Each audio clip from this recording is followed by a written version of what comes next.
អ្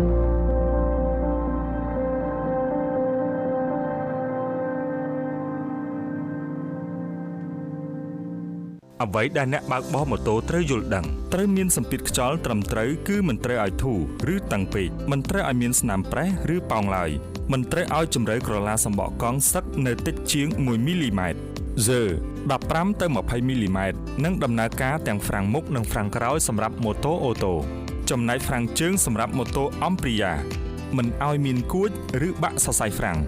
កម្រិតប្រេងហ្វ្រាំងឬភាពលិចរបស់វាបើមាន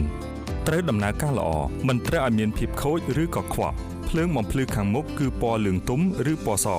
ភ្លើងហ្វ្រាំងគឺពណ៌ក្រហមភ្លើងសញ្ញាប្ដូរទិសគឺពណ៌លឿងទុំ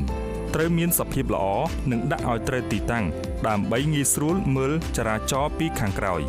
ត្រូវជ្រើសមួកសុវត្ថិភាពដែលមានគុណភាពត្រូវស្តង់ដារជាតិនិងត្រូវទំហំនៃក្បាលនិងពាក់ឲ្យបានត្រឹមត្រូវដោយដាក់ខ្សែចង្កាឲ្យបានជាប់ល្អអ្នកបើកបរម៉ូតូនិងម៉ូតូកង់3